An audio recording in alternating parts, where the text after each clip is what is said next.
Friends, मैं पद्मावती जैन आप लोगों का स्टडी पॉइंट में स्वागत करती हूँ। तो दोस्तों, आज हम बात करने वाले हैं कॉलिन एरियर और कॉलिन एडवांस के बारे में। तो आप लोग जल्दी से आ जाइए और अपनी नोटबुक पास रखिए। आज हम बात करते हैं कॉलिन एरियर और कॉलिन एडवांस की।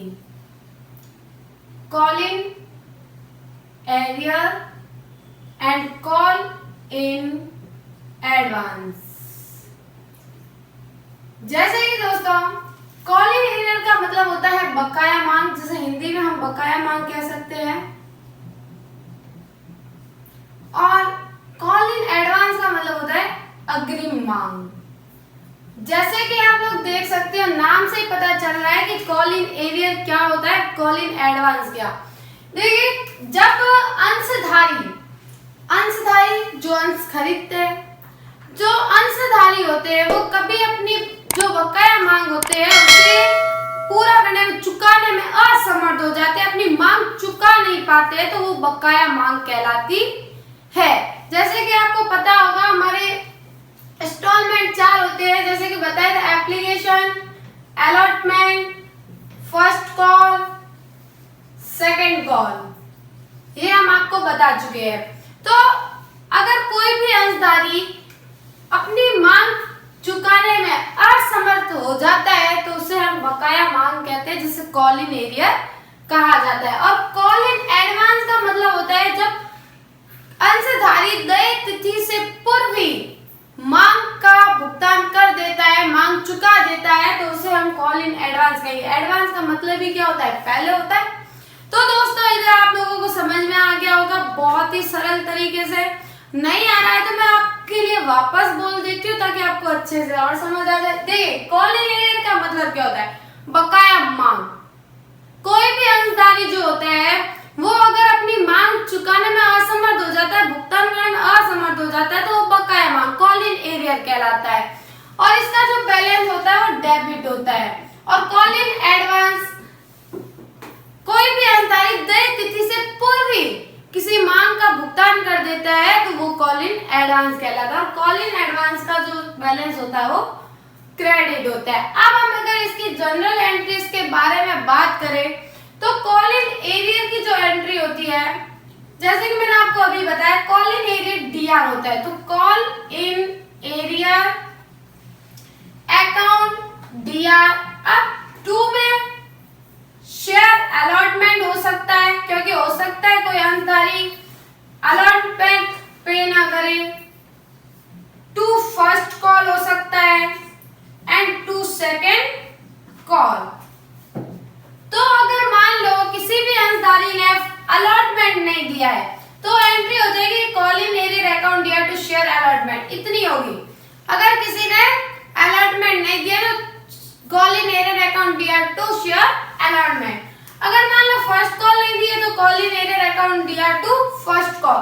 मान लो सेकंड कॉल नहीं दिए, तो call in arrear account DR to second call. और जैसे कि दोस्तों, आप लोग अगर चाहो तो आपको पता होगा, आप लोग बैंक वाली एंट्री करते हो, bank account DR to share allotment. तो कॉलिन एरियर की और इसकी दोनों की एंट्री आप साथ में कर सकते हो, और ये आपके लिए सही भी रहेगा। मैं आपको इजी तरीका बता रही हूँ।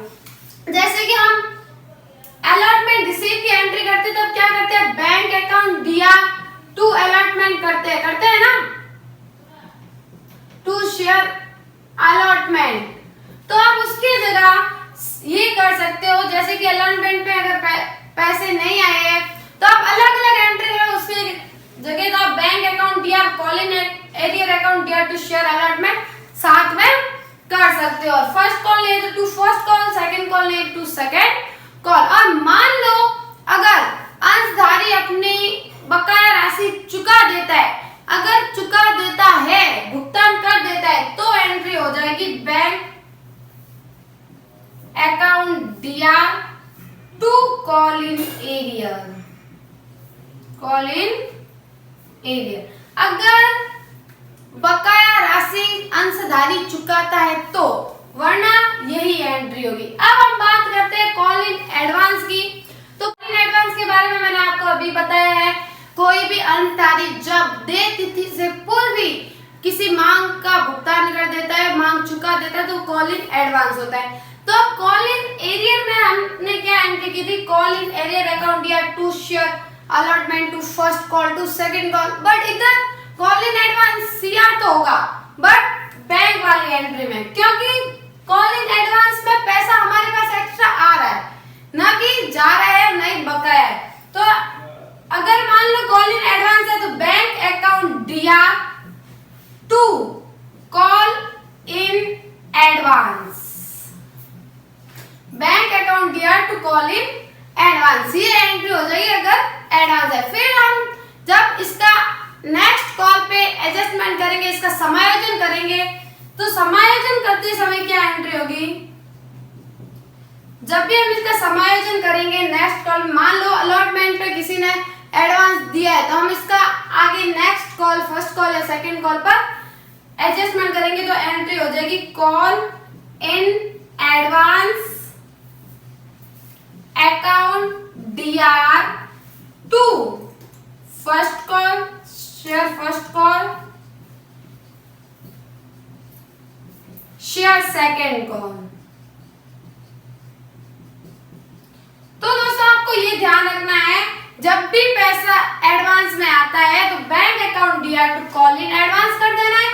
सोचना नहीं है पैसा ज्यादा आ रहा है, पैसा आ रहा है ना, कोई पकड़ के तो नहीं बैठा है, आपका पैसा आ ही रहा है तो बैंक अकाउंट डीआर कर दो। जब भी बैंक हमारे पास पैसा आता है बैंक को डीआर करना, bank account DR to call in advance, और हम उसका समायोजन करेंगे नेक्स्ट कॉल पे, हम जब उसका एडजस्टमेंट करेंगे तब हो जाएगा call in advance account DR to share first call and share second call. तो ये थे हमारे call in arrear and call in advance की एंट्री। कॉल इन एरियर के अंतर्गत क्या होगा कि जब अंशधारी बकाया अमाउंट चुकाने में असमर्थ हो जाता है तो कॉल इन एरियर डीआर हो जाएगा call in arrear account DR to share allotment share first call share second call, एक ही एंट्री होती है। बट जब अगर मान लो किसी का दिमाग सही ठिकाने पे आ गया और उसको लगा कि भाई हमें ये चुका देनी चाहिए, अगर वो बकाया अमाउंट चुका देता है कॉल इन एरियर तो फिर उसके संबंध में वापस एंट्री हो जाएगी bank account DR to call in arrear के पैसा आ रहा है